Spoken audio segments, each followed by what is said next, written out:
Hey guys, Scare9 here, and welcome back to the Last Word Podcast, Episode 2. And as always, I'm joined by my co host, Icano. And this week we actually have another person who might become a permanent thing based on schedules, but he is our clan leader, Lucid. So you guys can give your introductions. Hey, Iconoclast here. Welcome to the podcast for episode 2. We're pumped.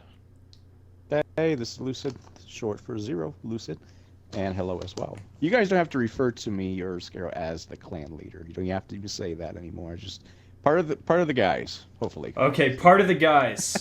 Well, I want to be a member of the clan, so you have to refer to me as that. Just Okay. Scaro, part of the clan. That's every time you introduce me. There you But go. no, not really. Okay, so yeah, welcome back to The Last Word. The podcast that really takes into account community feedback as well as just kind of everything Destiny. So glad to be back. You guys loved episode 1. Knocked the ratings out of the park, which is always great to see. And you guys were sharing it around quite a bit, which is of course awesome. So this week, once again, we're going to start with the weekly update.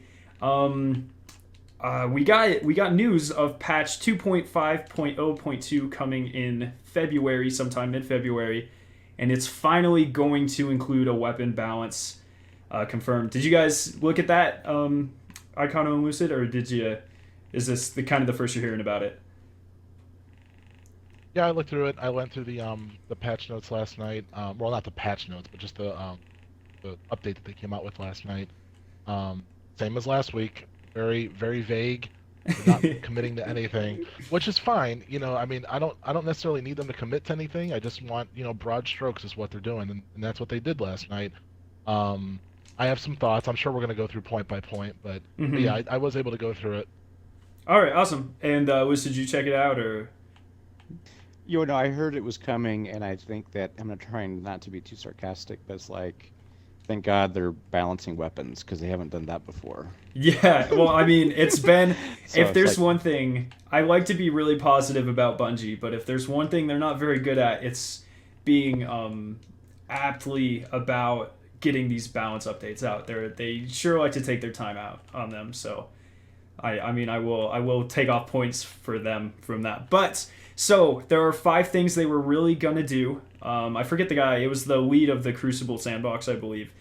Said there were 5 things they really wanted to look at with this weapon balance. So one, promote alternatives and counters to shotguns. So we'll go through these. There's 5 points, so we'll go through one by one. Promote alternatives and counters to shotguns. So that sounds like they're going to be doing some tweaking to special weapons, but not getting rid of shotguns, like not nerfing them like they said they weren't, which is really cool. What do you guys think they're going to do with that? Any sidearms or fusion rifles or what? What do you guys think?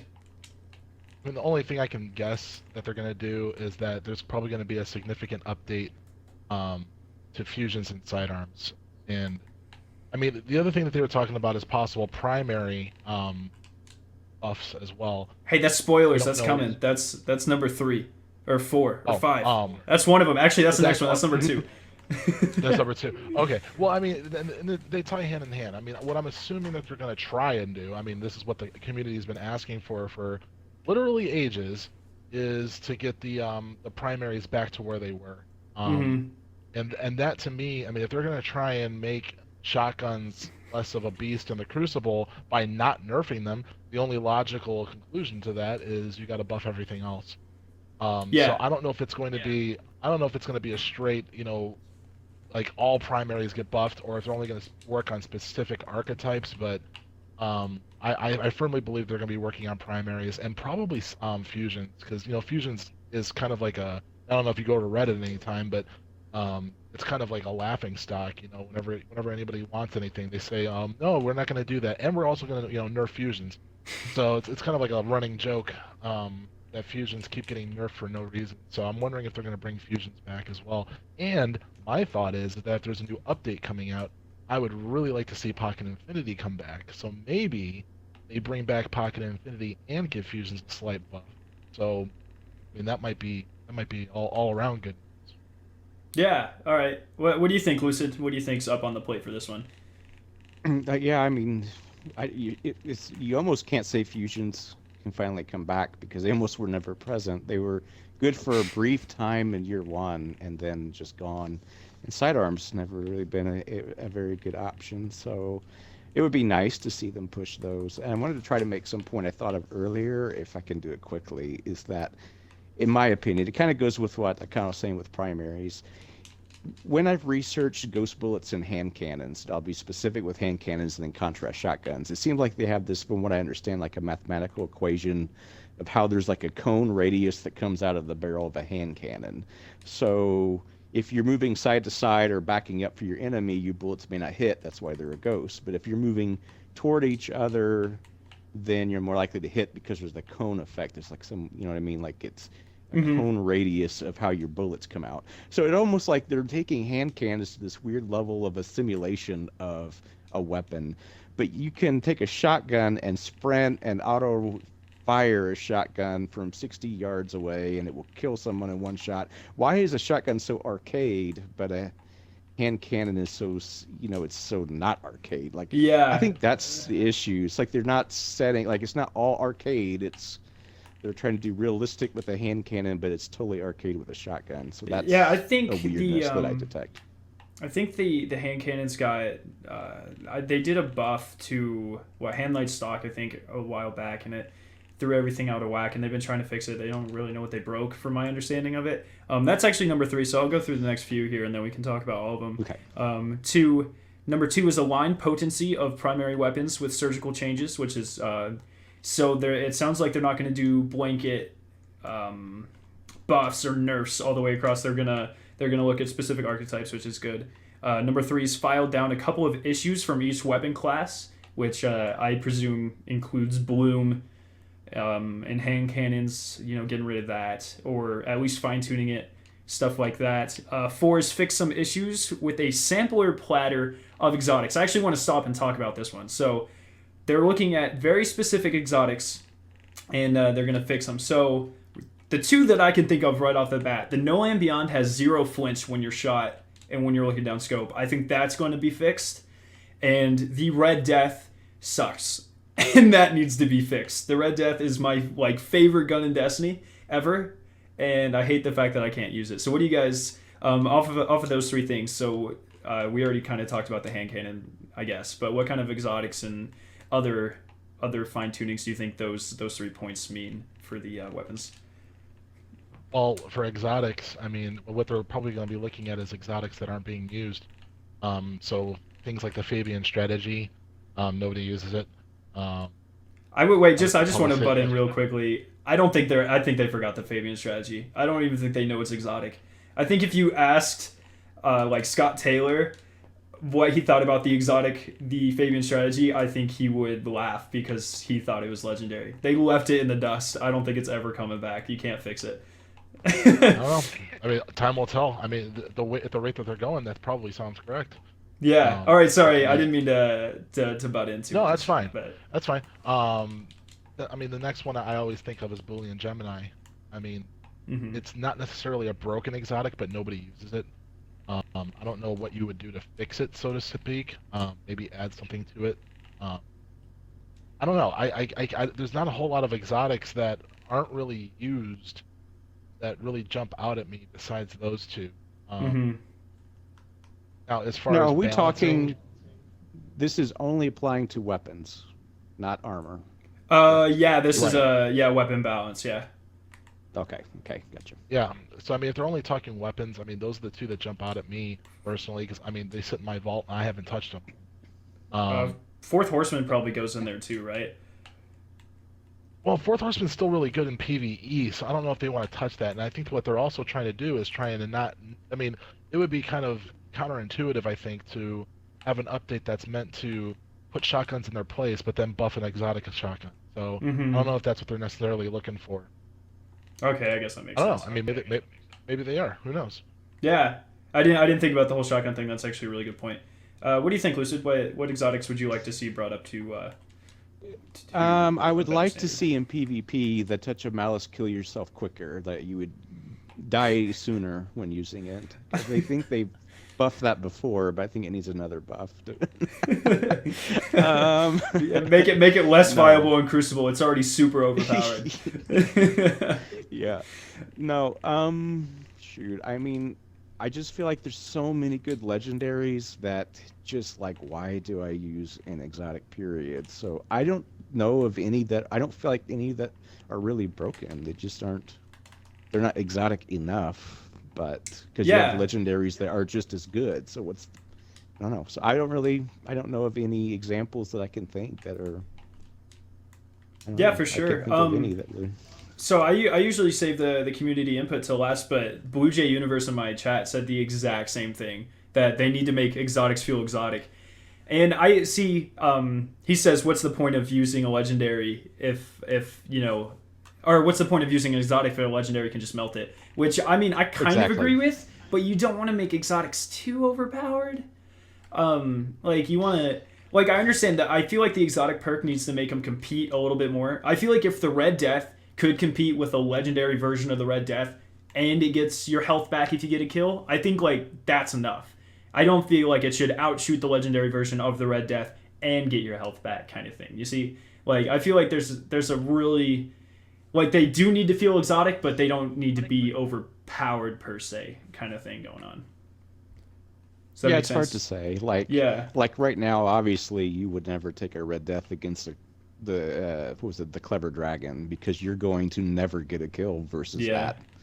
So Not that many perk's guns never are. go. It's not going to proc that perk because you will never beat them. So they got to do something, Mm-hmm. but that's only because the Clever Dragon is so good. That's the legendary is too good.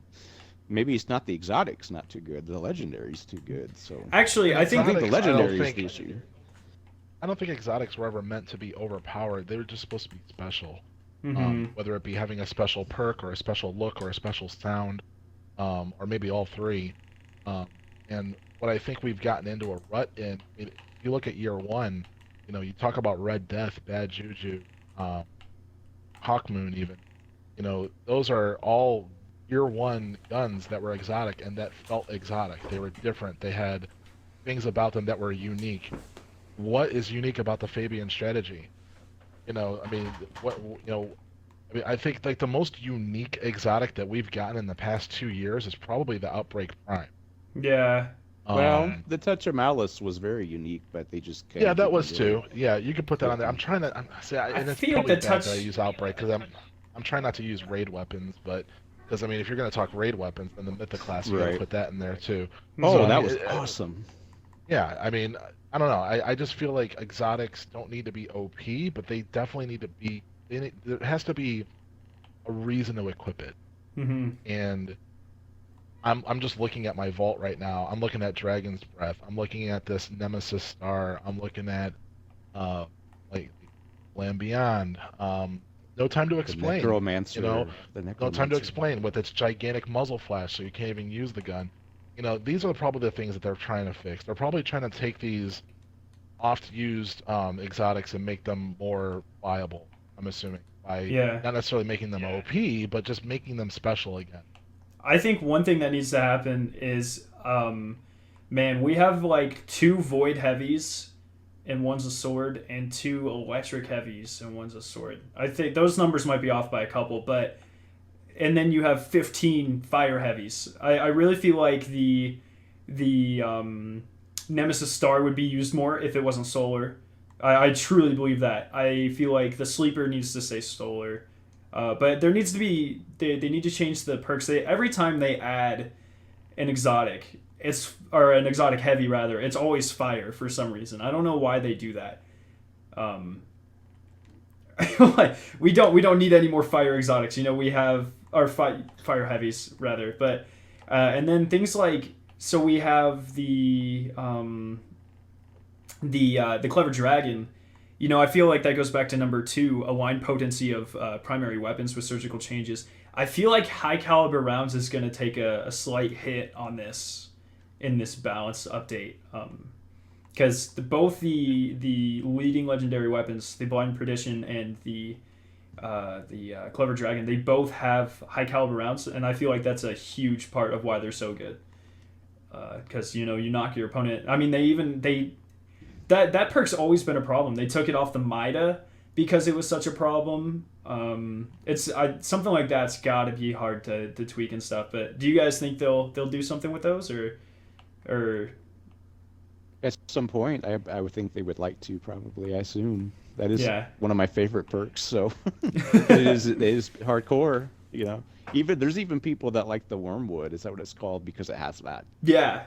And then Yeah, it has. oh, sorry, I didn't mean to cut you No, off. that's it. That's all I was gonna say. Okay, and then going into that Icono, I guess this is something we were talking about last week. The sniper flinch, I think we mentioned for a bit. Do you think that's gonna? I like it for Crucible. I think sniper flinch is perfect right now.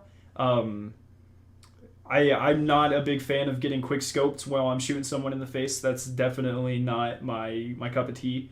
But do you think that'll get kind of nerfed a little? They'll take some of the flinch off of snipers, or what do you think? I don't know. I mean, if you're getting picked off from afar with a sniper rifle, and if you are on the other side of the map and you just shoot a couple rounds from your primary, and you throw that person off their aim that hard, that to me is something that should probably get a nerf. Mm-hmm. But again, the whole point of this weapons balance is to put shotguns in their place. I don't think that they want to nerf snipers to spite shotguns. If anything, they're going to make snipers even more viable. I mean, people use them. People use them now, the brave ones, but it's probably so difficult to nerf something that's supposed to be helping the other thing that you're trying to nerf. I don't know. I do not envy any of the positions of anybody at Bungie right now, because in their eyes right now, they probably think they have a pretty balanced meta right now. It's the community that's driving this update, so they're doing their best to appease the community. Mm-hmm.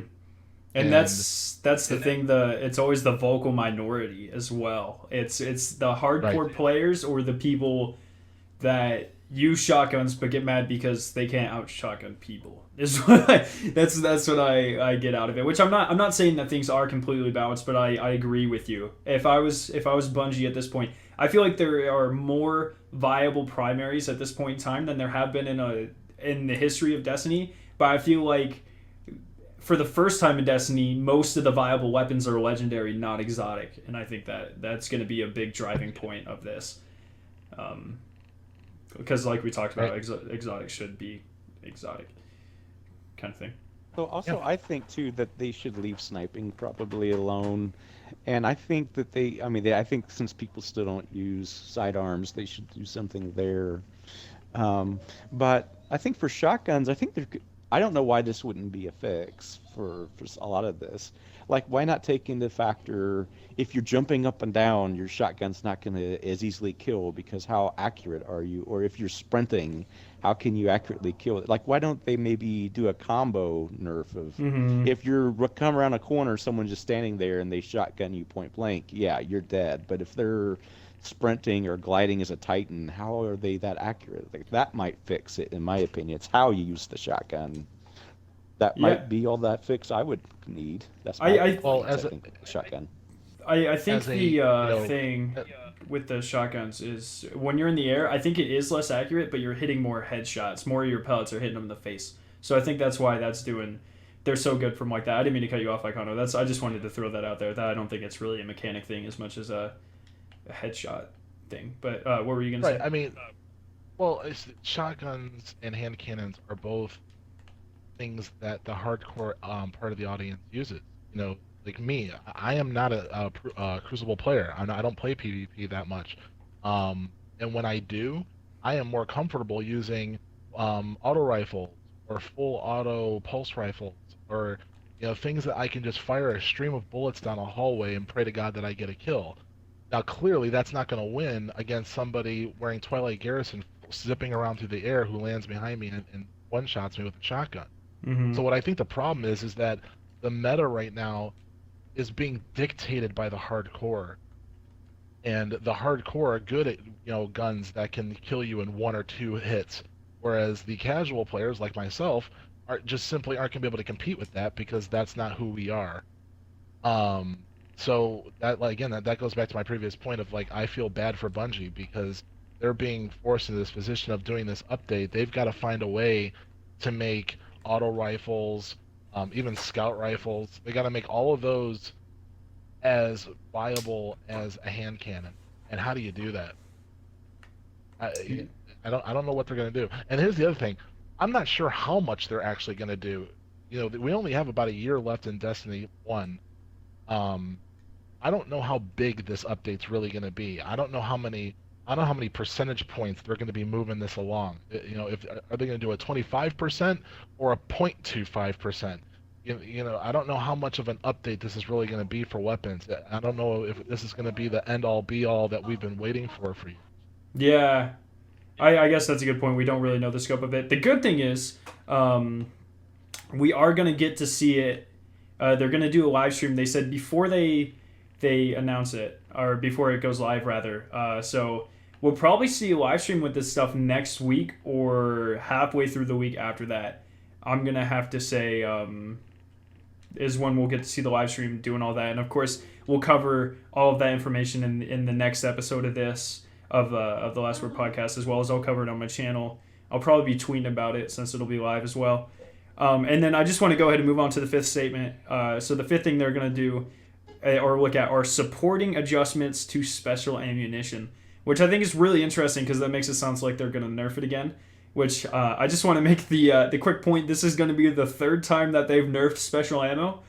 So if it is a nerf, rather. So it'll be really interesting to see to what degree they do that. Yeah. I really opposed that the first time. I got irritated with the thought of you have guns, but you don't have ammo. Mm-hmm. Like, well, I feel like it's such a hard thing because they can't. It's so hard because they can't make it, or they could. I think the very first nerf to special ammo, it might have been the second one, but I think it was the first, where every time you picked up a heavy ammo crate, you got less, and then people in PvE were like, "Yo, what the hell?" You just hurt us doing that because you can't bounce Crucible. And then they did the whole special spawns less frequently thing. And then this will actually be the fourth time, but they reverted the third one. They did the thing where you don't spawn with special, and then people freaked out over that, so they fixed it. I hated that, yeah. Yeah, it was terrible, but it was only terrible because it got it to the point where one team would have just over crazy amounts of special ammo, and one team would have zero. And I mean, so it'll be really interesting to see what they do with this, what they think. What do you think, Icano? How do you think they're gonna balance special, or what adjustments rather? Well, I mean, that was the vaguest part of this update. I mean, they just said, they gave us all these things that they're going to be working on, and oh, by the way, we're going to do something with special ammo. Okay, on to the movie of the week. I mean, it's like they literally just moved right past it. Who knows what they're going to do? I mean, I don't know. I don't know. Here's the other thing. We're assuming it's a nerf. It might be a buff. If the point is to get other specials to compete with shotguns, maybe they're going to increase special ammo, or maybe they're going to do something with special ammo so that it benefits fusions and other like snipers and things like that. But then it takes away from shotguns somehow. I don't know. All I know is that was the vaguest part of their update, and I didn't even begin to speculate as to what they were doing because we don't even know which direction they're going. It's like trying to guess which car the person's driving and guess which way they're driving down the street at the same time. I don't know. So I don't know. It's a difficult guess. I'm with you though. I'm assuming it's a nerf, and if it is a nerf, I'm assuming that it's probably going to be less special ammo carried at the top of a Crucible match. Maybe because I don't know what you start with now if you have a Matador. You start with 5 in the Matador and then 2 in reserve. Yeah, I think. Okay, so maybe you just start with 5 in the Matador. You don't get that 2 in the reserve now, or something like that. I don't know. Yeah, I don't know. That's gonna be a delicate one for sure. I mean, we'll cover that one as well. I mean, yeah, I agree with you. I don't envy that at all because on top of trying to balance all these things, and like you said, obviously part of the player base is gonna play more and be better with these weapons. They just had the whole thing where they got rid of some of their skill-based matchmaking, which made that even more of a problem, going up against people who are good with these guns. And it's just so many moving parts, man. It's so much. And with the little team that they're working with right now on Destiny 1, I'm sure they're just bashing their heads in the walls like, this is ridiculous. Oh, man. Yeah, so... after playing an unnamed game, I won't mention it, I've realized how it's so different from Destiny. And so one thing I've realized that no one's ever really complained about yet or asked for balancing that much yet. Not that much. There's been a little bit of complaints with Warlock, I guess, and a few other things. But what's weird is in some other games, you don't really ever run out or have that big of an issue with primary or secondary weapons. It's your grenades that's always very limited. But in Destiny, it's like you basically have unlimited. You just have to wait a few seconds or minutes or whatever. I'm surprised people haven't complained about that as much as special weapon kills. Go to Reddit, because they're already starting to complain about grenades and trials right now. So they're saying that grenades are becoming a problem. Yeah. Yeah, I feel like that's one thing. The Wombo was really complained about. They fixed it where you could jump out of it. That was a good fix. I feel like the next thing they're gonna look at, there's two, or there's three main grenade things I think that people complain about. So one, the Axiom Bolt, you can just slide underneath it and it blows up. I like that. I don't like the fact that any grenade has 100% chance of hitting you. I hate that. That's why I don't like skip grenades with the Shinobu's Vows, but I let it slide because they're an exotic. That makes sense. The skip grenades. If you have 2 skip grenades on you, you're done. And then the third one, fusions. And I think that's the biggest one because they're on 2 of the classes in the game. Hunters, if I'm thinking correctly, don't even have... Yeah, they don't have a sticky grenade that is a guaranteed kill. Magnetic grenades no, they don't have magnetic grenades. Flux grenades sort of are kind of a guaranteed kill, sort of, but not really if they have any armor at all.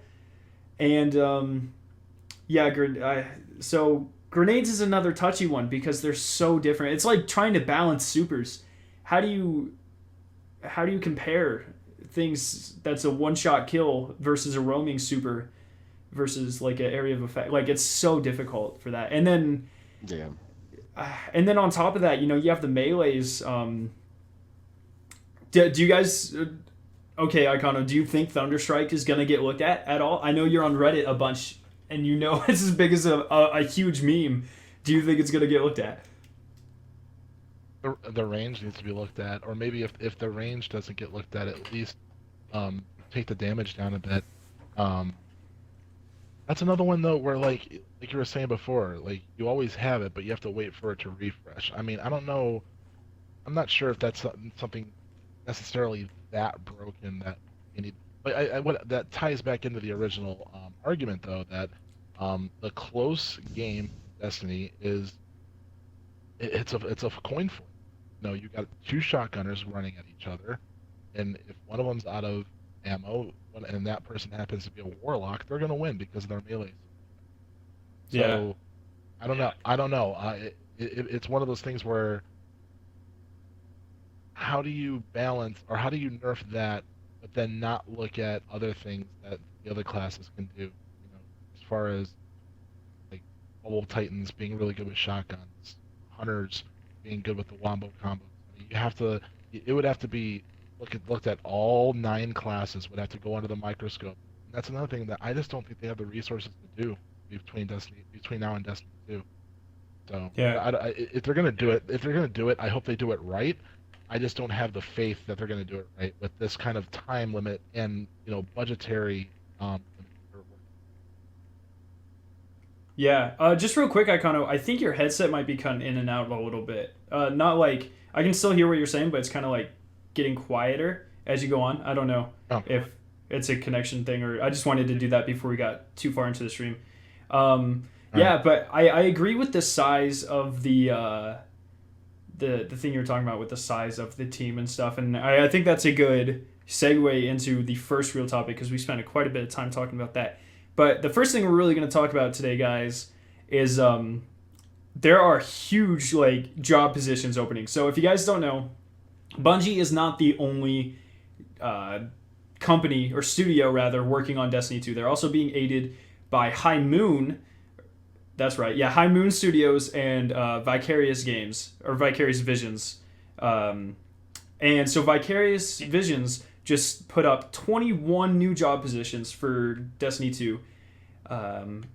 There's a lot of them. I'm going to go through them here, and then I'm going to ask Luce and Icon to give their opinions or what they think this means. But so there are going to be 2 new character artists, 4 new environment artists, 3 world designers, a human resource manager, PvP level designers, quality assurance testers, 2 weapon and surface artists, which is like guns and vehicles and stuff. Visual effect artist, user interface artist, which I thought was really interesting. Gameplay animator, cinematic animator, and then 3 tool and software engineers. So the ones that really stick out to me there are, like I said, the UI artist. I don't know why a third party or company or studio would be working on a UI for a game. That seems a little bit weird to me. Just because, like, why would... I feel like that's something you don't want to outsource is how your menu looks. So that's a little bit weird. Do you think it could be for like a mobile app, maybe? Oh, that's not a... I guess, yeah. I mean, that makes sense. I didn't really... Like I said, there are 21 different job positionings here just at Vicarious Visions. So I didn't read through all of them, but that would make sense. Yeah, that's a good one. And then also cinematic animator. And what's even weirder is they only have one. Like, cinematics are supposed to be, just teams of people working on these things. So just one person at a third party working on a cinematic. I thought that was kind of weird as well, but I feel like most of these people are going to be working on... So, again, for those of you who don't know, High Moon Studios actually helped out with the Dawning. They did the Titan set of armor and stuff. So just kind of testing what kind of things they can outsource and stuff. So I guess I'll start with you, Icono, and then we'll move over to Lucid. What kind of things do you think will be outsourced to these companies for Destiny 2, especially, kind of based on these job positions? Based on the job positions, I think it will definitely be story. Is going to be... Because I think what they're doing is they're identifying things that they got wrong or didn't nail as hard as they wanted to in year 1, and they're trying to look for help for that. They know they got a solid game. They know they got a solid basis for a good sequel.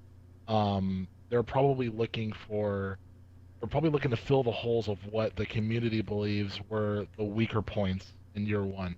Mm-hmm. So what I'm assuming is that we're going to have a stronger emphasis on story. I know what you're saying about only having one animator for the cinematics, but I mean, do we know how many that they had for the previous? Because if they only had one for before, I love the cinematics in The Taken King and even in Vanilla. So if that's all they had before, then that's actually double than what they had before. So that's fine. I don't mind that. So I really think it's going to be story focused. And trying to make it more of an MMO feel without alienating the casual player. I think that's the goal in their mind, because they know that to keep the hardcore audience in between content drops, they have to keep that MMO grind going, Mm-hmm. but they also have to find that perfect balance to make it as fun for the casual player so that they don't have to grind as much. And I think if they were smart, at least, that's what they would be hiring all these other studios to do. Okay. What do you think, Lucid? What part of the game do you think that all these people are going to be working on? Well, have we confirmed, in fact, that this is for Destiny 2, or is that just rumor? I mean, they're not working on Destiny 1, and all this stuff, like, the job positioning's just opened up. So if they were just now starting to work on stuff for Destiny 1, it'd be a little bit late. Plus, Vicarious No. Visions... What I'm getting is, are they Destiny 3? Or are they here's my concern. If we're talking, they're just now hiring for Destiny 2. It took 4 years to come out with Destiny 1. If they're just now posting positions, Destiny 2 won't be out for 4 or 5 years. Yeah. Surely it's not for Destiny 2. Well, I'm thinking... They don't even have people hired to do the job yet? Well, that's what. So my main thing, I guess I'll go ahead and do mine. I was gonna save it, but I think that these are mainly gonna be. So High Moon Studios did help with the Dawning, and there was a very very short cinematic, but it was a cinematic nonetheless for the Dawning. So I think having a couple of people, a couple character designers, a couple weapon designers, one cinematic guy, just one playtester and stuff. I think these are all signs that they're going to be working on smaller pieces of content, and so they might be outsourcing parts of live events or because I mean, what is this? So a 21-person team here on top of. I guess you have to keep in mind Vicarious Visions already has some type of staff. So I think a smaller base like this, it just speaks to me, or it says to me rather, that it's going to be smaller bits of content. So I'm thinking that they're going to be more on the live team end, and that'll kind of tie into something that we're going to go over right after this. But I do think it's Destiny 2. I don't think they're going to start working on Destiny 3 yet. I don't think it makes sense to work on the sequel for your game when your first DLC is not even out. But here's my concern though. If they don't have narrators for that, like they don't have, like they can't be that far behind that they don't have the story yet, or they don't have a cinematic yet. We're too close. It's supposed to come out this year. You know Yeah, what I mean? that's why I think it's the live team because so they're just Right. Yeah, Can't be. I mean, there's in Destiny already. In the actual Bungie team, you have it's like a 500-person staff at least. Just dozens of people working on each individual thing. Designing weapons. You don't just have like one person. So I think this is just additional people. I don't think it's the only people going to be doing the job. I think it's just additional like third party out kind of stuff. Well, and keep in mind too, if they in fact go to the PC, that may be a whole other. I mean, typically a PC has way more extra content than a console, so keep that in mind too. I mean, we'll find out about that. Hopefully on February 9th, we'll find out about the PC thing. That's the quarterly meeting for Activision. And that's when they announced everything last year about Destiny 2. So before I lose this thought too, that takes me to this. A PC would probably have a different UI than a console. So that's another thought. To a degree. Yeah. You wouldn't need to have the console UI if you have a PC. Okay. In fact, you wouldn't because you have a keyboard, all that stuff. Yeah. All right. There's that. And then the thing that I was saying it was tied into. So Bungie over Christmas just hired or opened a new job positioning as well for a live narrative director, and this person's job responsibilities would include quote, or it would be as a narrative director, you will direct the storytelling efforts for regular small-scale Destiny releases throughout the calendar year, and you will rapidly iterate on small-scale projects on a condensed timeline. So my idea is that also in the job description, I didn't bother including this because it's pretty easily summed up. It made there was a huge stress on working in between departments and working with trying to see people's visions and implement them into the game adequately and stuff. So I think a big part of the this makes me think that the new people hired at Vicarious Visions are going to work through this person, the live narrative director, and do a lot of live events. At least that's what like I said. It's just a theory. We have no idea at this point, but at least we got confirmed a lot of small scale live event stuff. So what do you think about that, Icona? What are you looking for in terms of content release of smaller scale things in Destiny 2? What do you think? Well, as long as we get it, and as long as there's plenty of it to keep the community playing, then fine. I guess my concern is that we need bars to fill. We need weapons to go for. We need levels to attain. One of my biggest complaints with Destiny to date have been, and this is only for, this is for the hardcore. I know the casual players don't go through this, but when a new update comes out for the game, I take a week off work.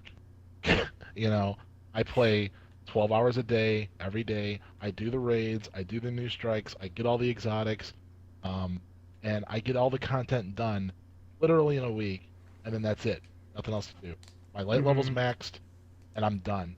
And my fear is that for Destiny 2, that it's going to be more of the same of that, and you don't get that with games like Diablo 3 or even the Division or any of these other similar type of games.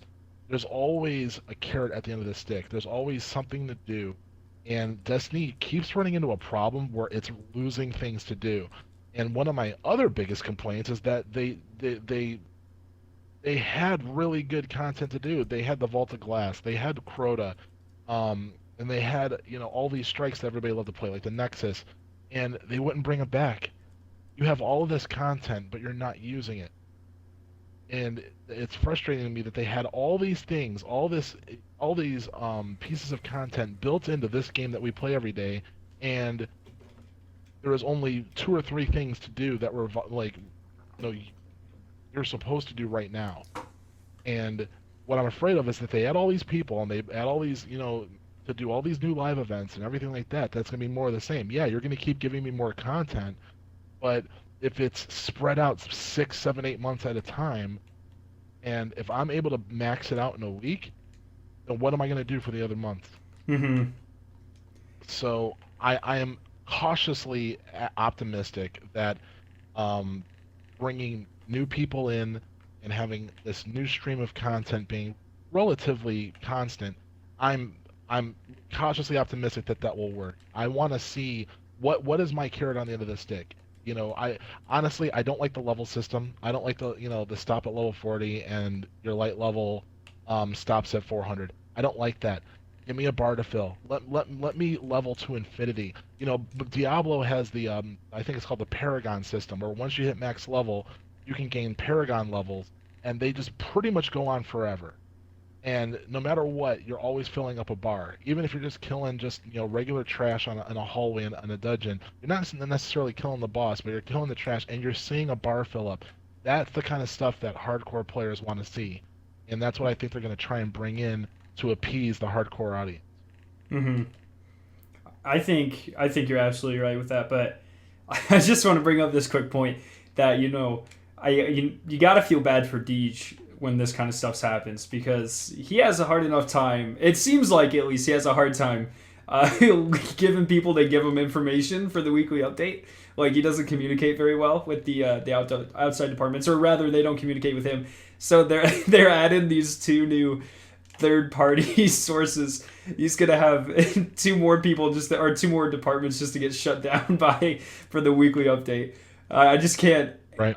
Man, it irritates me. I know he's a writer, and he's an awesome guy. Every time he live streams and stuff, he seems absolutely awesome. It just how he's so vague all the time, and I don't think it's his fault. Actually, I would put money that it's not his fault. He just doesn't have anything else to go on. And I just, sooner or later, he's going to run out of these, like, aphorisms. And it's going to be like, what, guys, no one loves me. I don't know what to write in these things anymore. And I feel like this'll push him closer to that, and I feel really bad for it.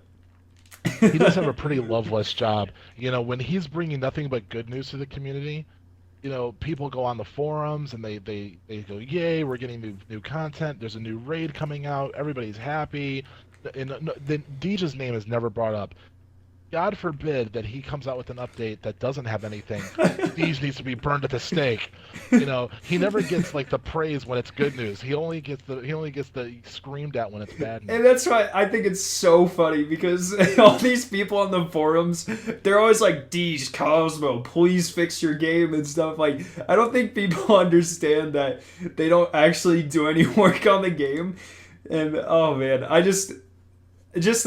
probably bring that up a lot in the future of this podcast, just because I find it hysterical when they're getting bashed in, and they literally have nothing to do. They just report it, and oh man, I always find that really funny. And I once again, I feel bad for him. And see, Cosmo has it easy.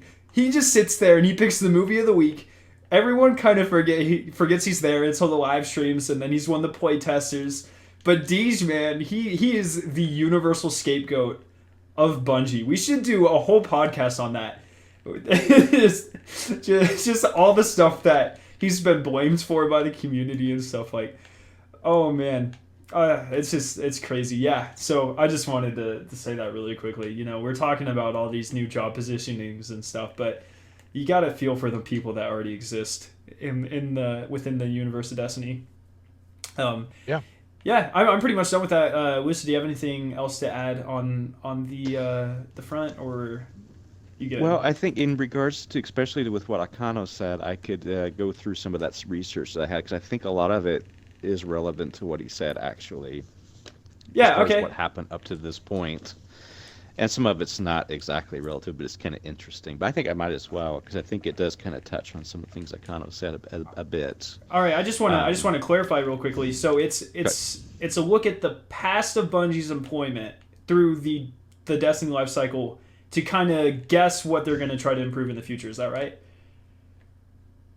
Well, it can at least it could kind of help explain why Akano is feeling like he does about the current state, I think. Okay, and then we can look at that and see what voids are really needed to be. And it could filled. be why they're hiring for what they are, like he said, to kind of prevent in a way.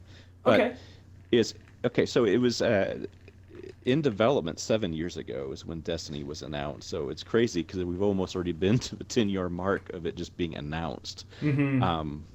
Which seemed like 10 years would be forever, but 7 years ago is when they said they were going to develop it, and it actually had a code name Paper Tiger, which has no importance, but that was kind of interesting. The Paper Tiger was what they were calling it. But you know, when they signed a contract with Activision, I didn't know it was Activision Blizzard, which I love Blizzard, but they say it's actually Activision Blizzard. Yeah, they're is owned by the publisher same people. Yeah. So that's amazing. They should get help from Blizzard, I swear. But it was a sealed contract. But what I didn't know is in the lawsuit settlement in 2012, you know, Activision had fired Infinity Ward, and they hadn't paid their royalties to Call of Duty yet, and Infinity Ward sued them, and they countersued them. And in the midst of all this, the attorneys for Infinity Ward had them open the contract for Bungie, because it was all contract based. And when they opened it, that's when we were told it's a 10-year contract. And in the contract, it said Bungie has to give them 4 Destiny titles. And then in between the 4 Destiny titles, there will be DLC content. So I had never heard we're getting Destiny 1, 2, 3, 4 in that exact term. So about every 3 years, one should drop mathematically to make sense. Mm-hmm. And we're at the 3-year mark right now. So we should be getting to... Otherwise, they're going to go past their 10 years, and they're contracted to do it. So it's got to be real soon for that one. Well, how long has World of Warcraft been a game, an IP? Like 15 years? 15 years? 15 Yeah. years? So I don't think Destiny's going to stop at 10 years. I think they were so confident in the franchise that they weren't going to let it die even before they started anything. I mean, Bungie had a huge following from Halo. Activision had their Call of Duty following. Like it just made sense, right? And then, well, I mean, look at Call of Duty. That... Like Call of Duty doesn't die. I don't think they're gonna let a cash cow die. I think they will extend the contract for Destiny past 10 years. If you look at the history, here's the history though. They have to provide Activision Blizzard 10 years. That's all that is. Bungie owns the intellectual property of Destiny. But with Halo, after 10 years, it was 10 or 11, they were just like, hey, we're done with Halo. We want to move on. We want to do something else. I think that is what's going to happen. Now, they can sell Destiny, the rights to someone else if someone's willing to pay that much, whatever that price might be. But it won't be, I don't think it will be Bungie doing it. I think that after 10 years, they probably don't want to stick around doing the same thing anymore, especially if you see how hard it is. I mean, I don't think they will continue it in 10 years, but it doesn't mean the title would be dead. It just would be someone else doing it. Yeah. And I do think that would be the case.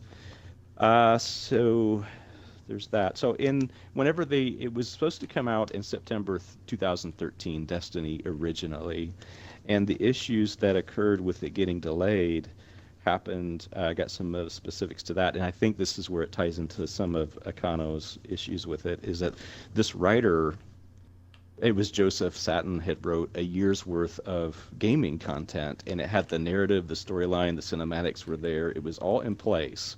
All the stuff we're missing, and we're like, why does it seem empty? And so in his writing, it also included in the release of Destiny, Mercury, like the Temples of Osiris, the Dreadnought, and the European Dead Zone was all supposed to come out with the initial release. And the issue was the guy from Bungie, his name is Jason Jones. He is the main administrator. Like, Deej is nobody compared to this Jason Jones. He is the Bungie guy. I guess what you're saying, Deej is more like who relays information to the public. Wait, So was that Jason Jones, was that their previous CEO before the new guy got hired last year? Or is he just I don't know like... about CEO. He is Bungie. There was two people that created Bungie in '91 that partnered, and he's one of them. Oh, okay. He Gotcha. is Bungie. He is Bungie. So after he played and got the idea of this, Joseph Satin who wrote Destiny, he started playing it. The issue that he had with it is that you did mission A through Z in order, linear. Mission A took you to Earth, B took you to the Moon, then you went to Venus, then you went to Mars, then you went to the Dreadnought, and it was all linear. And he was like, "Dude, this is not Destiny. I'm not playing the game like that." And so he had all the writing there, and he had the Grimoire stuff there. And this is one thing, before I forget, that was really cool. And you guys mentioned this in the last podcast. The way the writer Joseph had wanted it is when you would unlock a level or get an item or unlock a Grimoire card, you were supposed to in-game be able to share that into your social media and online and into groups, and then people would read what you found. That could be a community group. It wasn't supposed to say locked into Destiny. He wanted it to be a social gaming experience. And again, I think everything we played so far in 3 years was supposed to, that this guy wrote, was supposed to happen with the initial release of Destiny. Mm-hmm. That's why you're feeling like there's not enough content, Well, because it was only written. I know Rise of The Iron Dreadnought wasn't. was there. It was Right, its that own one. thing. Yeah. Right. But like Akano said last time, there's no real story to the raid. And I think that's because there is no story. They don't have a writer who wrote it. No, okay. That's an issue. But he had wrote it, the previous one had written it up to the Dreadnought. And that's why I think we don't have a raid from Mars yet, because he didn't write that part. That wasn't in year one. So basically our first release was supposed to be year one, is now stretched out to 3 years. But anyhow, and I'm kind of glad Jason did this, Jason Jones, because it would have sucked for this to have been a linear game. He wanted to be more MMO. So he was the one who said, no, we're going to have a central hub, and he called it the director, where you start that screen and you pick where you want to go. And you can choose to do missions or patrols. That was what he wanted instead. But in order to make it this way, and also to, when you do missions, they would build one mission to the next, and it would sequentially take you to visit all the places in the world of Destiny, and not in a linear way per se. But in order for this to happen, unfortunately, he had to take the dialogue, the cutscenes, the missions, and splice them and hack them to make it so it wasn't linear, to the point that led us to, that's why they don't have time to explain why they don't have time to explain. It was the programmer's joke of, this game is already supposed to have been out months ago. We don't have a story anymore. We need to finish this, so I'm going to say this as a programmer, haha. Okay. There was no story. So are you Because they saying didn't that... want to be the... So all these people that are getting hired, the third, Bungie team has expanded. We've heard multiple times, and then you have all these outsourcing things. Are you saying that it's to kind of make Destiny 2 have all of these elements, that Destiny 1 was originally supposed to have? Or Well, as we know, the writer left. He said, "I'm done. I can't go that direction." Because he had a finished product, that then Bungie said, "No, we're throwing it." They don't probably want to repeat somebody saying no after it's already supposed to be released. Mm-hmm. So well, I they feel like definitely now don't that want the it. Destiny IP is established, it would be a little bit harder for someone to come and go like that. I feel like they'd probably be more contractually obligated. Not only that, they didn't know what Destiny was going to be. That arguing over if it's supposed to be linear or open world. That's kind of like arguing over what kind of game you want to make. But now that the type of game Destiny is established, I feel like anyone who applies for that job or takes that position is going to have more of an idea of what they're expected to do or write or what's going to be acceptable. I don't really see another writer leaving. I mean, that's not a common thing in video games. Delays at all aren't too common. I mean, it happens. There's probably about one IP every year that gets delayed, but it's never because of a writer leaving. I think there was so much. I mean, Destiny had so much potential. It still does have so much potential, but I can definitely see how in a game this large with so many different sides and stuff, I can see how it can be a little bit confusing or a bunch of creative conflicts. Let's say. I mean, I can see where the conflict arose. Well, and it happened with their composer for their music too. The sad thing is, the guy who composed Destiny composed the original Halo. He was with Bungie the whole time, and he conflicted with Activision, and then wanted Bungie to back him up, and they wouldn't. And he basically said the Activision contract is eroding Bungie so bad, I'm out. He quit too. That guy had been around since Halo, the first one. So, I mean, there is a possibility that Halo came out and they had a dream of a game and they created it. There's a question, is Destiny a contractual responsibility? Versus, I mean, that's the difference. It's something that they got to do because they said they're going to do it. And that's why I think it was a finished product. Then they said, no, we don't want to do that. But they cannot do that again. That doesn't mean they would repeat the same mistake. I think they're like you again. You have to look at it like these people didn't know what Destiny was, but it's not like Bungie fired everyone and they hired a whole new team for Destiny 2.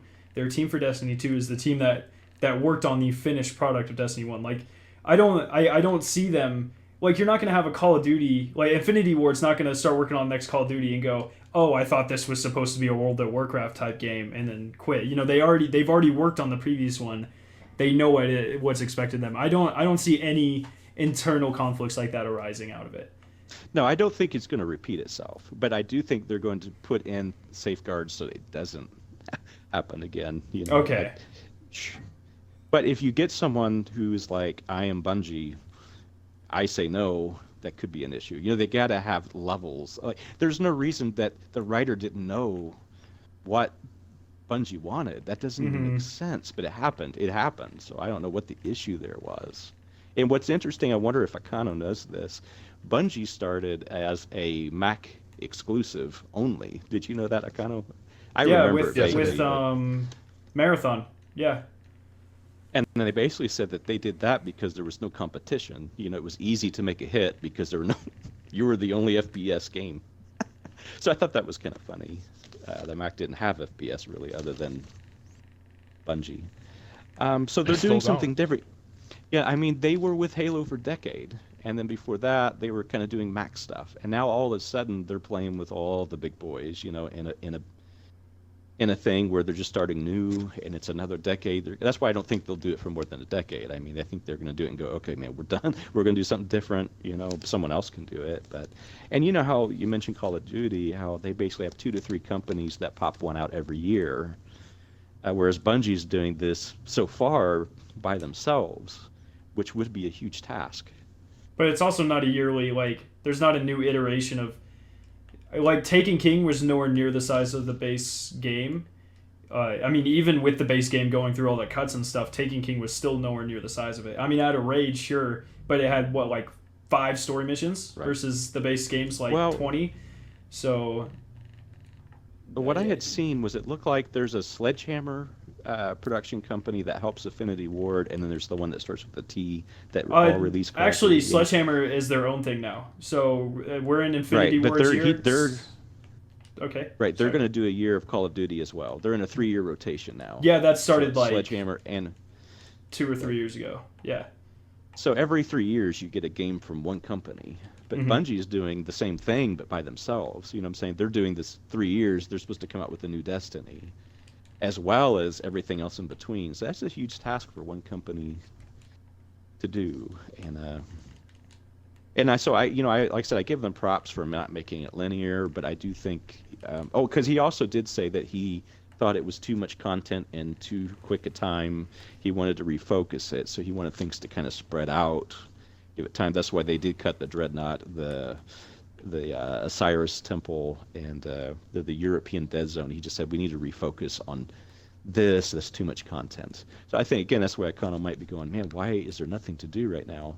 If they get enough people, Destiny 2 could be a whole different story where you don't have to have that issue, where you could actually have a writer who finishes the story, gives us a whole story, make it also interactive with social media like they intended to originally. That would be awesome too.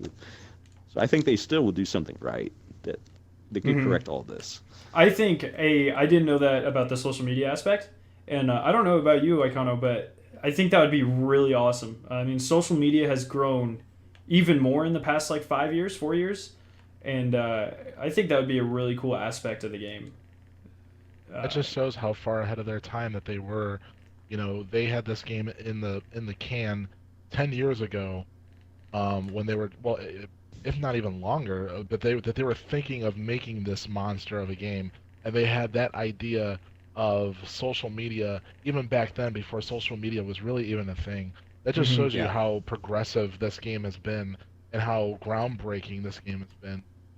That they had these kind of ideas before anybody else. Nobody was thinking of doing social media. I don't even think Twitter was around 10 years ago, was it? Oh man. No, not 10. No. I guess probably mid production. It probably was around, but not huge. I mean, Twitter's a relatively. I'm trying to think how old I am, and then compare that back through school when everyone tried to get Twitters. I mean, I guess it was 6 or 7 years ago when it first got its boost. If even then. When it time goes so fast, it seems like forever. But yeah, it was 7 years ago was still 2010. So it seems like that was forever and a day. But that's when they first said they were going to make Destiny, and then it took. So we're talking 13, 14 by the time they were getting to implementing all the social media. Well, 13 is when it was supposed to be in place. Still, name one game that does that. Every game advertises themselves on social media, but no one having a social and it kind of did. I mean, if you think about it, what are clans? Then what that? I mean, the community just did that on their own, though. I mean. When I got the icebreaker, the first thing I did was went into our line chat and was like, "Yo, what's up, guys? Guess what I have?" The game became that naturally. So the amount of foresight that was required for that is amazing. But it makes a lot of sense, and I think that something like that should definitely be implemented into Destiny 2. Well, and he even made the comment, kind of I could read into it, that it was supposed to be because it said you could immediately share your progress. It could be you just beat Atheon for the first time, and then it would just share it. And how cool would that be? Your friends that would be really awesome. And that was his idea. That I hope they still do it. That would be awesome. That would be, or maybe it could even be something like, I'm stuck on this part, share it, and then all of a sudden your Facebook friends go, I can come help you. If it could, because information moves so fast, that would be pretty freaking awesome. Yeah, that would be really cool. Any final thoughts on this one? I thought all that stuff was interesting. Anyhow, I hope you guys thought that was somewhat interesting. I thought it was kind of neat. Well, I didn't know. I think the most interesting thing in that by far is the social media aspect, and I think that would, especially with the whole UI guy being hired and stuff, I think that makes a lot of sense if they tied something like that into Destiny 2. Maybe not to that extent, but just something a little bit like that, or trying to. Again, with the amount of content that you were talking about, they were going to add into Destiny 1. That's a lot of content for any studio. So it gives me hope that they're hiring so many people, and it's awesome because can you just take a second and imagine 2 mini DLCs a year, a big DLC taking king size, and then scattered throughout there, we also have 3 or 4 live events. That would be fantastic. That's just so much. You would never get bored ever, and you'd always know what was next because everything's so close to each other. It would be impossible not to know. I think that would be amazing. Right. And yeah. I Agree. I had something else I thought about. I don't know if we have time. Do we have time for me to share something else I thought was a neat idea that I had? That's How long? um, We still have one more topic to get through. okay. Let me just say something real quick. That in regards to Destiny 2 and making a huge storyline with an MMO, something that I wish could happen in Destiny 1 more, and if they did in Destiny 2, I don't even need a ton of story. Even though it's kind of a cinematic though. In the Taken King, there's a particular scene, and it happens other times that when you're flying your ship to the Dreadnought, and then your guardian says something funny, or no, the ghost says something funny to you, and you respond and you talk back. That scene always freaks me out because, and I hate that it freaks me out, but it freaks me out to see my guardian in live action and hear a voice come out of it, and it's like I'm alien to that person. Lucid, But as you had been playing for I hate to tell you, the Guardian didn't talk in Taken King. The Guardian hasn't said anything since vanilla. The voice so actor he hasn't never been did. back. I thought he was. No, the ghost just makes a comment and you look at him. Oh. Yeah, Okay. So but it's just a ghost. that was something else I was actually gonna bring up. I forgot the whole thing that your voice actor you ever since you talked to, if you even talked to the stranger at the very end where she hands you the rifle, that's the very last time you ever say a word in Destiny. Oh my god. Yeah, That's okay, I guess. I just wish I saw my guardian more often. 'Cause I yeah. hate to see it and all of a sudden go like, "Who's that?" Oh, that's me. I forgot I look like that. Because an MMO is supposed to be about you caring about who you are. And in Mhm. Destiny, my guardian's alien to me. I don't ever see them really. Yeah. And that's unfortunate. That's really unfortunate. All right. What do you think of that? Oh, okay. I mean, I say it's the same thing I've always said: is give me a barber shop, give me a way to make my character look different, give me a reason to care about what my character looks like. And Scarrow's right. Exactly. We haven't talked since year one, probably because they lost the voice actors that did the Guardian in the years ago. That's sad. So Okay. I mean, That's, and man. that's just another symptom of Destiny being a broken game when it was released, and Mm-hmm. it's a great game now. But this, like you to Lucid's point, this is the game that we should have been playing 3 years ago. It's what we're playing now. And that everything that we're talking about right now are all symptoms of the same issue. And that's this game was broken when it was released. Now that they have an idea of what they need to do, and now they know how demanding their community is, maybe they'll actually get it right with Destiny 2 from out the Perfect. gate, and it won't take update after update to fix it. Exactly. Yeah, okay. I think that's a good point to wrap up that topic. And then just the final topic. This is kind of what I'm talking about, everyone listening to the podcast. So Necrotize actually left a really awesome comment on my last video, and I liked it so much I'm actually going to turn it into a main talking point for this one. But it's the kind of thing, leave your opinions down in the comment section below, and more of what you want to hear from us. Because there's a pretty good chance, well, at least touch on it, if not make it a big topic. So Necrotize said he wants to hear our side on weapon and armor speculation. Perks we want to see return or brand new perks in Destiny 2. New elements, elemental effects, something like that, or fun guns like the Halo Skull thing. And then new subclass abilities, synergetic, working together. And so we'll start off with that. What kind of, I guess, what kind of weapons is there? A weapon class that we don't have yet, or an armor class, maybe with some types of specific perks that you guys would like to see, like maybe more armor on certain pieces of armor. I guess I didn't mean to say it like that. Like more defense on something, not just light level. Or what do you think? We'll start off with Icona for this one. What do you think, man? All right. Well, with weapons, I mean, right off the bat, the one thing that I've always kind of wanted is a decent, like, heavy version of a sniper. So it would be a sniper rifle that sits in your heavy slot. And because they've done it all. They put fusion rifles in your primary. They put the sniper rifle in your primary. They put, they're having fun with moving things around. So what I want them to move a sniper rifle into the heavy slot, and have it only has one round in the chamber, and it basically would feel like the hunter's golden gun when he's wearing Celestial Nighthawk, and it would just melt. And It probably has like a super long reload too. I don't know. It would just be like a really awesome exotic, and it would have like a cool name, and it would have like all these special effects when you fire too. Like I just had this vision, this dream of this fantastic gun. Oh, As far as like armor, um, I think we could use more. I keep going back to Diablo 3 because I mean, Destiny is basically mimicking Diablo 3, and just like how Borderlands mimicked Diablo 3, with the way it's a looter shooter instead of a looter cave dungeon crawler. Destiny did the same thing. They used Diablo as a template, and if you're looking at Diablo has a lot more armor. And there's two things that Diablo has over Destiny. They have the extra spaces to put armor. You've got an artifact that actually does something as opposed to the artifacts we have now.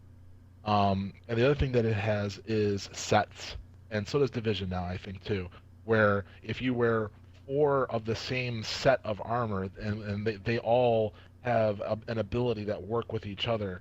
Um, and that is something I think Destiny could really take advantage of. And then if you have like 7, 8, 9 different sets available for each of the characters, talk about a grind. Because you might have the helmet, you might have the boots, but damn it, you just can't find that gauntlet, and you really want that gauntlet. Guess what? The gauntlet only drops in this specific strike that you got to play. Like everybody's hunting a Mago loop right now, so they're doing the Undying Mine over and over. So guess what? If they did that, I would be playing that strike for that pair of gauntlets. I'd play that strike every week. mm-hmm. And and look what they did with the icebreaker. I didn't even done a nightfall in 2 years, and over the past 4 or 5 weeks, I played a nightfall. I played 3 nightfalls every week for the past 5 I'm weeks. gonna have to agree with you on that one. Nightfall's weird. I literally, I did my nightfalls for the book, the Rise of Iron book, and then I never touched them. And I didn't do them for the great majority of year 2, like the great majority. For 90% of year 2, I didn't even touch them, because they're useless. And then you gave us icebreaker. I completely agree. It goes back to my point last week of having designated farming areas. I really like that. And I just want to make one more quick point on your heavy sniper rifle idea. Okay, so how about this? It can see through walls. Only one wall, though. Like, if it's 2 walls back to back, you can't see through them, but you can see through one wall. You see the outline of people. 1 round in the chamber, high caliber rounds, can go through the wall. Super long reload, and you only get, like, 3 shots or whatever. But I think that would be awesome. I just wanted to... Yeah, I would... That's kind of like out. it's kind of like the sleeper simulant in a way, but it would just be in the form of just this gigantic sniper rifle that you're holding in your hands. It just looks unrealistic that you would even be holding this thing. What I'm picturing are the guns out of Gears of War. Like how all those guns in Gears of War, they look so heavy. Like how can anybody actually hold that thing? That's what I'm picturing. I'm picturing this gigantic sniper rifle that only someone like Schwarzenegger could wield. I like it. But yeah, and as far as elements, I've had this awesome idea for an element. It would be kind of like an undead kind of thing. Like you would be like a kind of like a necromancer kind of build, where you raise the dead. So like let's say you kill an enemy, you can then use your ability to raise that enemy from the dead and have it fight for you until it dies.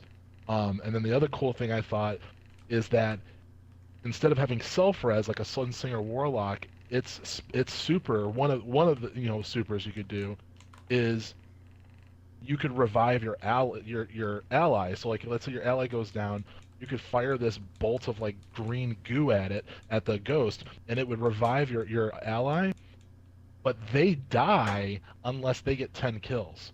So now and then it'll be like they would have like a little clock over their head or something that says like it'll be like a countdown for like 4 minutes, and if they don't get 10 kills in that 4 minutes, they die again.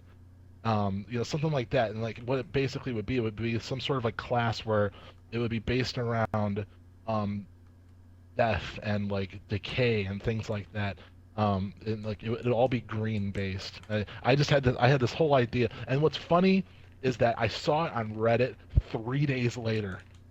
No, or maybe it was like a week later. I saw it on Reddit, and somebody went and, like they did it in Photoshop. They put all these graphics out, and like they had some really cool ideas, but they weren't as cool as mine. And I got all pissed off, and I was like, well, I wish I had my Photoshop up so I could make it myself. But yeah, that's what I want. I want something that like you can like revive your teammates, but then they become like a zombie in a way where they have to get a certain amount of kills to refill their light or something. I don't know. It was just an idea. That'd be pretty cool, like an Eris Morn class.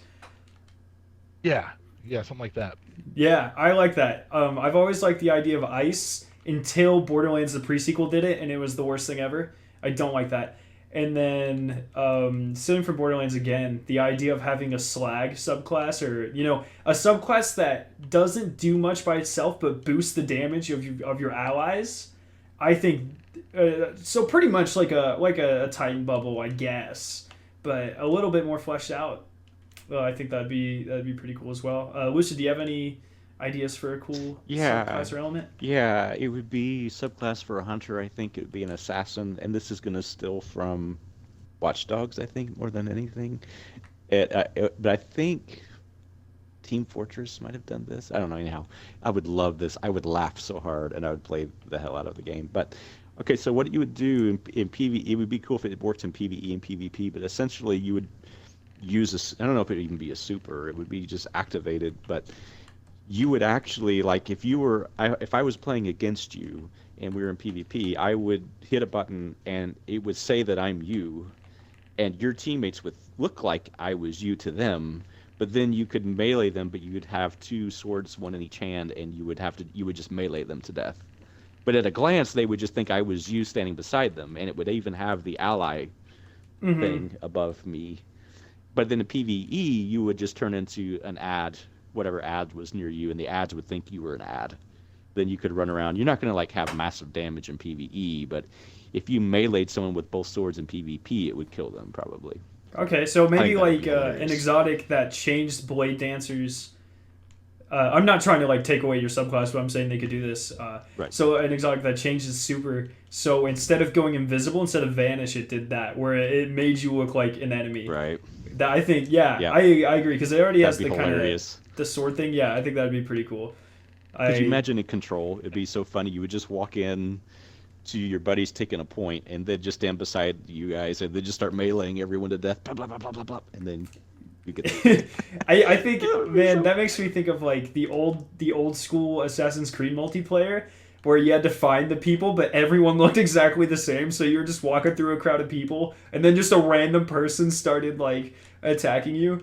I get it would be like on a smaller scale, of course, in Destiny, because there's not like hundreds of people, but it kind of gives me like you're running in a fire team with your people, and then all of a sudden just one guy just turns around and starts shanking you. I think that would be I do like that idea quite a bit. All right, and then the last one that he really wanted us to look at are new exotics. Like what I guess the sniper rifle that we talked about, Icano, kind of goes into that. But what exotics would you like to return? Which types of exotics? I guess we don't want this to run too long. What types of exotic? Oh, looks like okay. What types of exotic would return? What types wouldn't? And that kind of thing. So what do you think, Icano? Now, when you say types, like, are you talking like what do you mean by types of exotics? Okay, are you so looking kind of for, like exact? yeah, I guess you're right. Like so useless exotics. So I kind of whenever I have exotics or I'm listing exotics, there's always kind of like useless ones to me. So Fourth Horseman would go in there. I hate Dreg's Promise. I know a lot of people swear by Dreg's Promise. I hate it. That kind of thing. So I wouldn't want like specific. Let's go specific exotics. What exotics do you not want to return, and what kind of new exotics would you like to see in the game? I guess let's go with that. It's easier. All right. Well, I mean, an exotic that I don't want to return right off the bat is Thorn. I mean, if it's going to be used in the capacity it is now, if they change it at all, then that's fine. I guess an exotic that has to come back is Galahorn, right? I mean, that rocket is. I mean, that rocket launcher has become iconic with Destiny. I mean, Yeah, I guess you can say that with Icebreaker too to a point, but I mean Gjallarhorn is like almost like borderline mainstream. Like, you talk to somebody walking down the street, you talk about Destiny, Gjallarhorn's going to come up in the conversation. Yeah. So I don't know how you can make a Destiny 2 and not have either the Gjallarhorn or a distant cousin or of it or something like similar to it. You almost have to bring back the Gjallarhorn. I don't know how they do it without it. I'll agree with But that. I would like to say though that I don't want them to bring back too much. If they're it, I want us to keep our three characters. Um, but I don't want to. I don't want them to bring back too much. I want more. I want new stuff to earn. I want new stuff to do. I don't want them to just keep rehashing stuff because they're short on, designers and they don't have enough time to design new weapons. I don't want laziness. I want new stuff. So if they're gonna bring back stuff, I want it to be only the best of the best of the best. I want the Icebreaker back. I want the Red Death back. I want the Gjallarhorn back. Um, but only the best of the best. In my perfect world, what I would do is I would only pick one exotic from each slot. So like if you can only pick one exotic primary, then it's got to be Red Death. If you can only pick one exotic secondary, it's got to be Icebreaker. One exotic heavy, it's got to be Gallon. If you only pick Okay. one exotic helmet, I would say it's got to be Celestial Nighthawk for the hunter. If you got to pick one exotic arms, I would probably say Ruin Wing.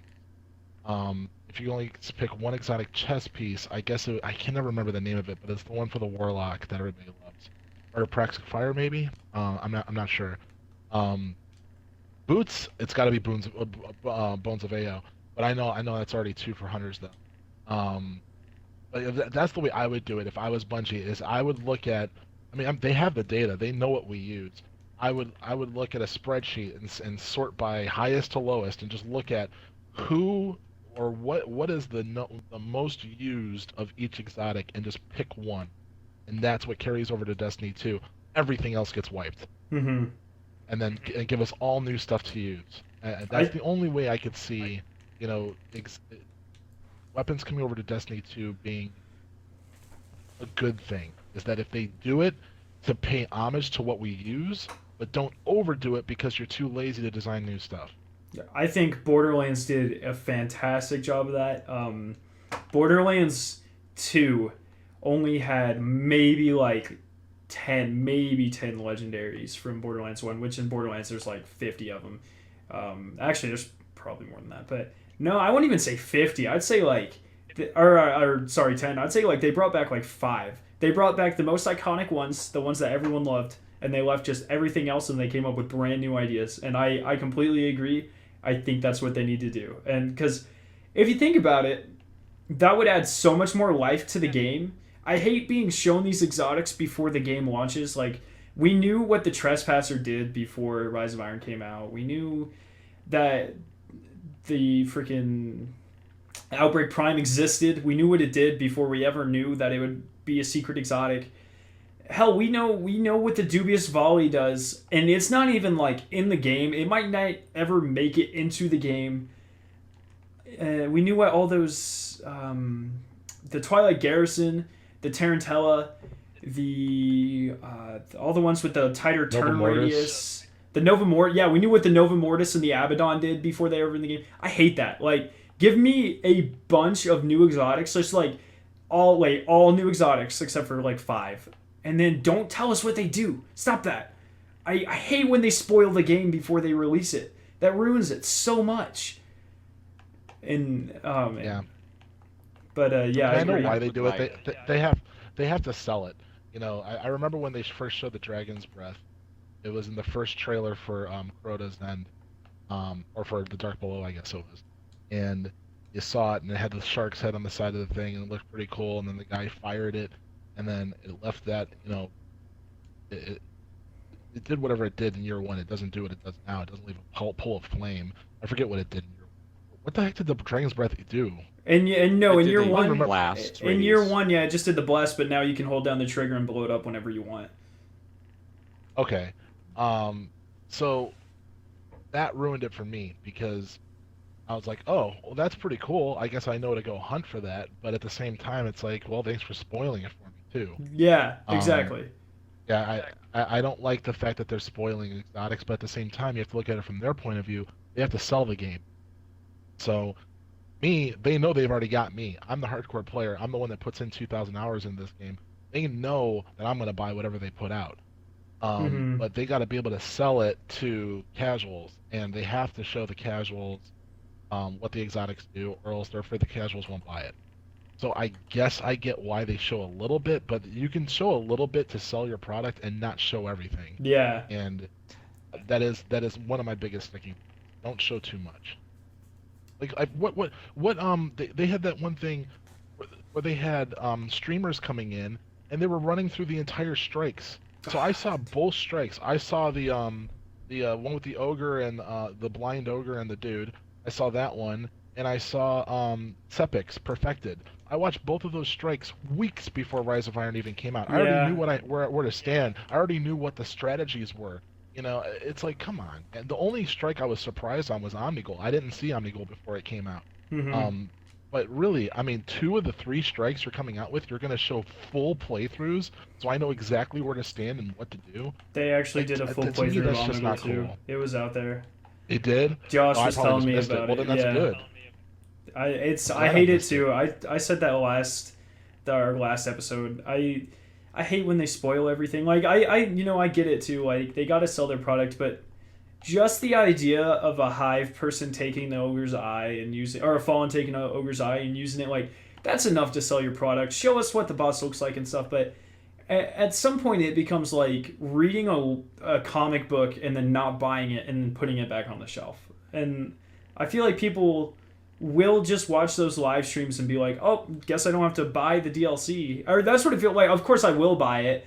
But that's what I feel like. I'm like, I guess I never have to play this strike ever because I already know everything. Yeah, I hate it too. Right. But I guess we got a little bit off topic. Lucid, what exotics would you Yeah, like to see? I would love for Destiny 2 to be really bold. I don't really see this happening, but I would love it to be like whatever villain we come across, that their armor is so more technically advanced, our weapons don't do anything to them in our current state. And so none of them work. You could do a mode in Destiny 2 where you could go back and play our current stuff and our old stuff, like maybe PvP, or you could play the old content with your old weapons. But I would love to see it's all new. They just scrap it, all new Okay. guns. Now they could, and what you would do is you could take armor. You would basically be taking the villain's technology and making new Guardian armor out of it and weapons out of their technology. And you can make a faux Red Death that looks similar, like it'd be a throwback, but it wouldn't have the same exotic perk. It could kind of look like it, or the So are you you assuming could that you could do throwbacks, we but don't start over? Then is what I'm getting from that. You're assuming that everything carries over. I haven't Could, researched to heard that it is starting. I haven't heard research either way. we Really. don't And all I know. heard is We that they don't were know not either starting way. over. Okay. In the past, they used to say your characters would carry over. That's all they've ever said in the past. But Yeah. I don't know if they So ever changed their mind. I think I mean we don't know yet. I think the general consensus is your weapons and stuff won't carry over. Like I said, we don't know for sure, but your like emblems and shaders will. That's kind of like the community consensus of what Yeah. makes sense. I don't know. That's why. So like when Icano and I were talking about like just certain things coming back and stuff, that's like we're assuming that we don't have any weapons to start, kind of thing. So the ones that did come back were nice throwbacks to year one, but we don't have our vault full of like we don't already have the Gallahorn. We have to re-earn a new version of the Gallahorn within the new game. Right. Okay. I would like to see us have a place where we have our Gallahorn, but it's like a trophy. Like, oh, there it is. Okay. I have it in my vault of the tower. I can look at it, but it's not going to kill anybody now. I think that would be super bold and super cool.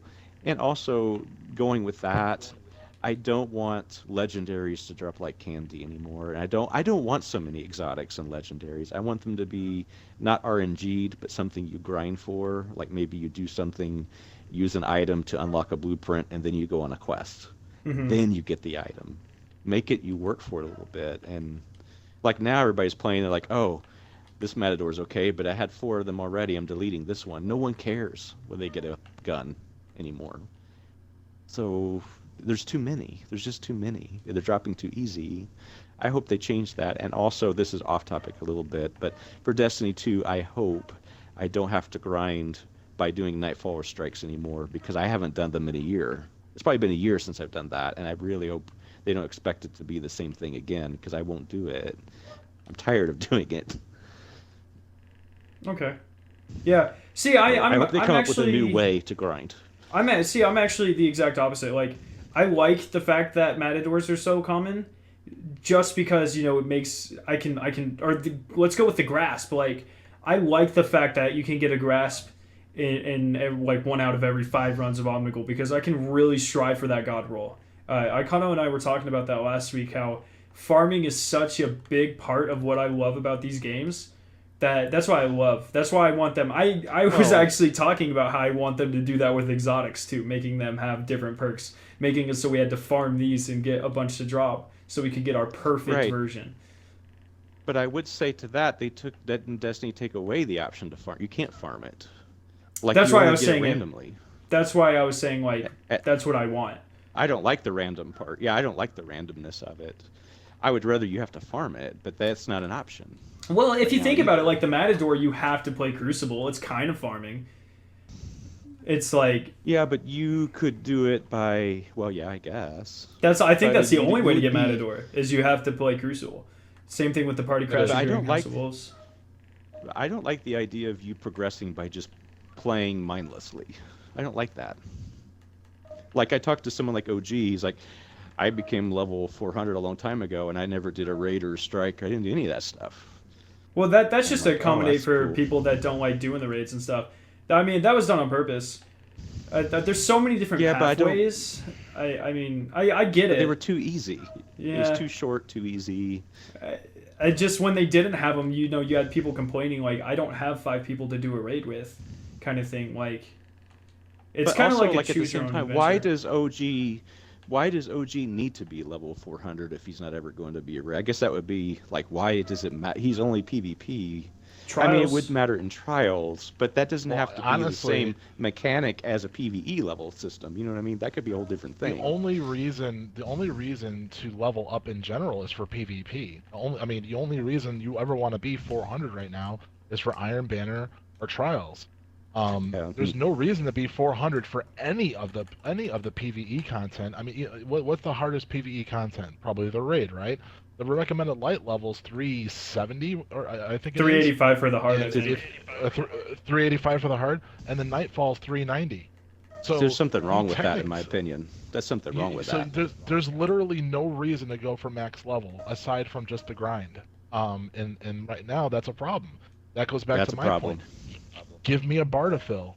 Mm-hmm. You know, yep. I want to fill up a status bar that shows me how much XP I'm getting and what I'm doing. Right now, I've been sitting at 400 light for months, or now at this point, and it's doing me no good. Mm-hmm. I feel like I achieved something, but now it's like I can't reap the rewards of what I did.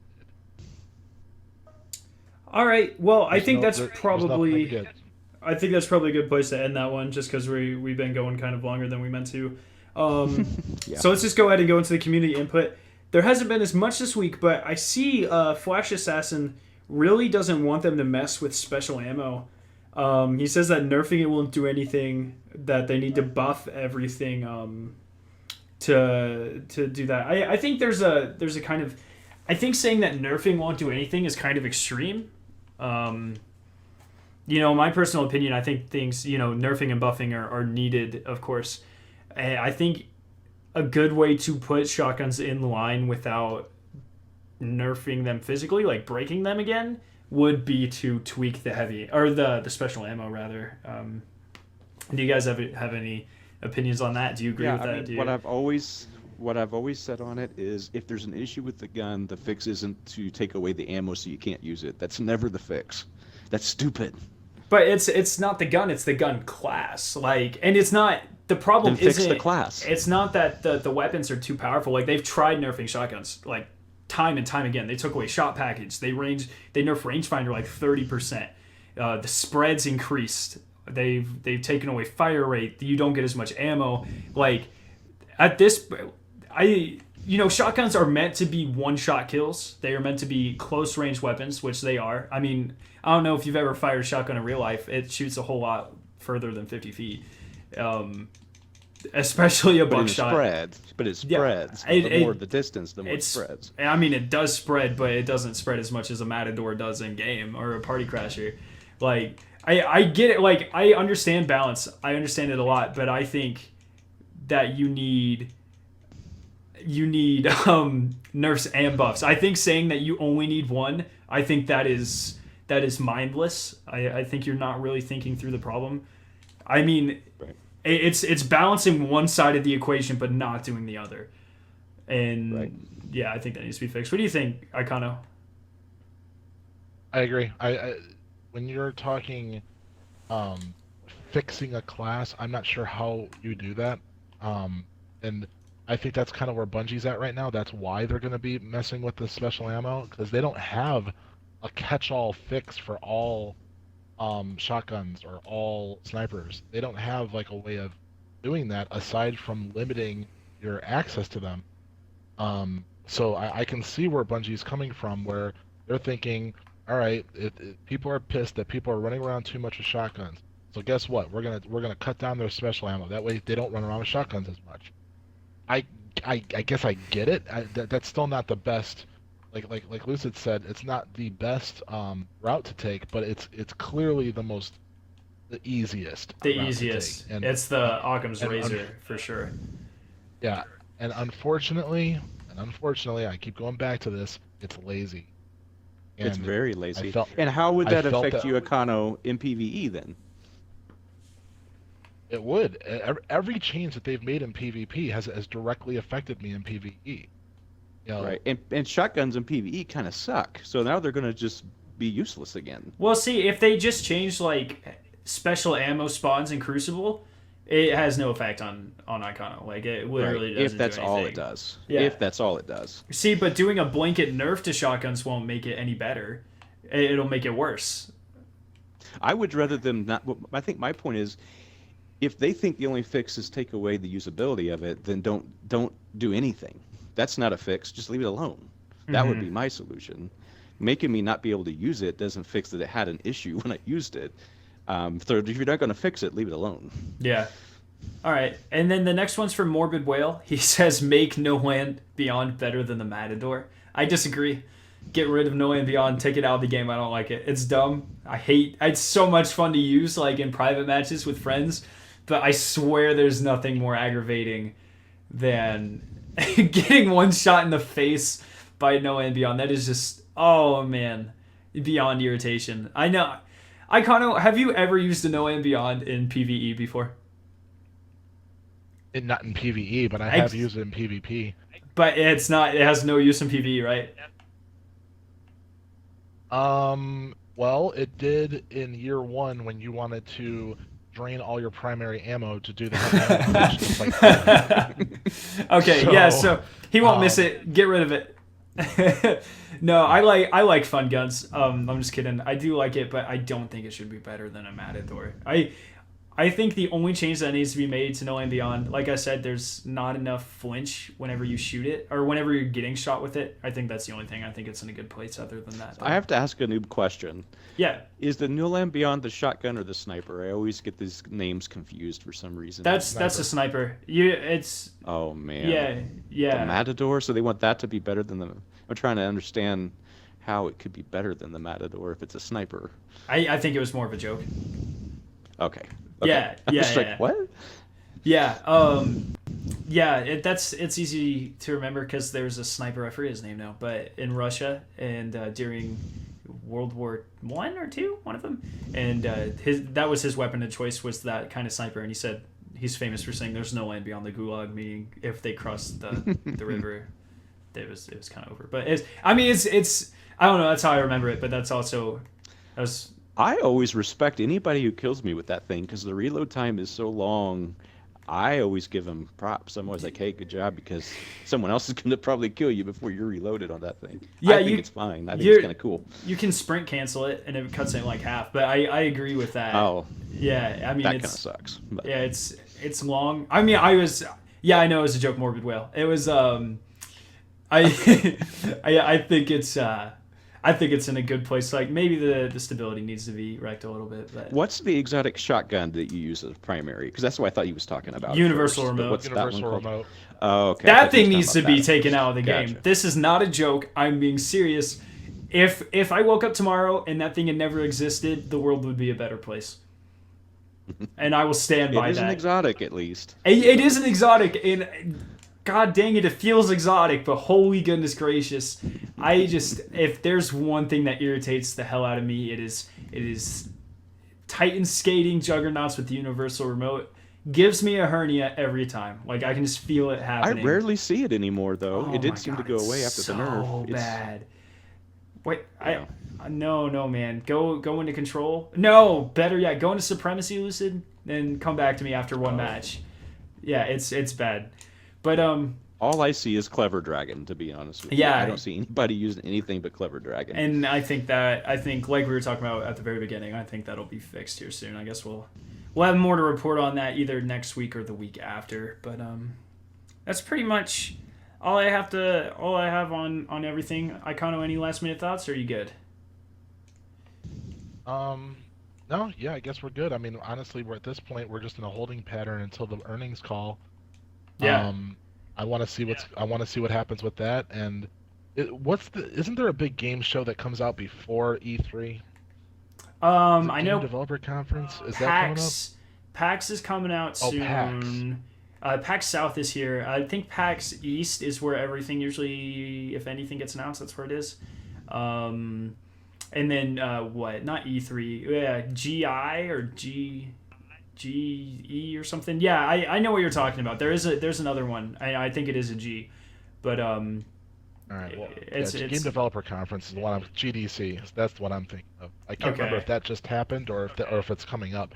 But yeah, that's what I'm waiting for at this point. I mean, I honestly, and I'll be completely honest. You know, we're coming off of Christmas time. I got other games for Christmas. I got other stuff to play, so I'm not that worried about the huge content drought with Destiny. But like I said before, I'm a hardcore player. I'm a 2,000 hour guy. They've already got my money. Whatever they come out with, I'm gonna buy it. I guess what I'm afraid of is that they're gonna wait too long to tell me about it, and I won't be nearly as excited to play it as I am right now. Mm-hmm. Well, like I think I February don't think 9th is a D2 big. repeat what D1 did. I think you'll be good. I don't think they'll make that same mistake. Yeah. And I think February 9th will have something more than nothing. And then we still have that live event. I saw My Name is Bife tweeting around. He's got this idea. So in the weekly update, just a closing thing. In the weekly update, they said the word green like 9 times or something. And he had the idea that since the next update is slated for spring, maybe they were hinting at some type of St. Patrick's Day release. Now, I know that sounds pretty haphazardly thrown together right there, but the way he was explaining it made a little bit more sense than what I just said. I mean, D's is pretty tricky. I don't know if he's that tricky though, but nonetheless, we'll be getting information on some type of live event here soon. We have the call on February 9th. We have a lot of there's already a topic I want to talk about next week that I'll share with you guys after. There's a bunch of cool stuff coming up, but just stay tuned, guys, because it's gonna get awesome. And make sure you check in. I think we're gonna make the regular recording on Fridays at 6:30 now, because it works for everyone. So just make sure you guys. Yeah, that would be ideal. Awesome. So make sure you guys, come out, join the stream if you're listening to this later, and have your opinions heard. Because, of course, like I said last time, we're just guys talking about Destiny. It's the masses of people that really do matter. So. I've been Scaro9. You can find me at Scaro9 on Twitter, Scaro9 on YouTube, and I'll let the other two do their little outros. All right, this has been Iconoclast. You can find me on Twitter at MarlonB1984. That's MARLON. I'm always on there talking about nerdy stuff and Destiny and everything else. Yeah, we'll catch you next time. Yeah, and then Lucy, do you have any social medias or? Yeah, Zero Lucid. You can find me on Craigslist. I'm usually looking for a 20-year-old male on Friday nights. No, I'm just kidding. No, I'm just gonna sign off. That's fine, Zero Lucid. I'm not gonna really. That's fine. You can No find reference. No, Zero that's fine. Lucid on Xbox if you stalk my account and then you find his username. Pretty easy to do. That's right. But yeah, like I said, thank you guys for coming out and joining it. If you have any topics you like us to talk about next time, just leave them down in the comments, and I'm sure we'll get to them. So thank you guys one more time, and we'll catch you next week.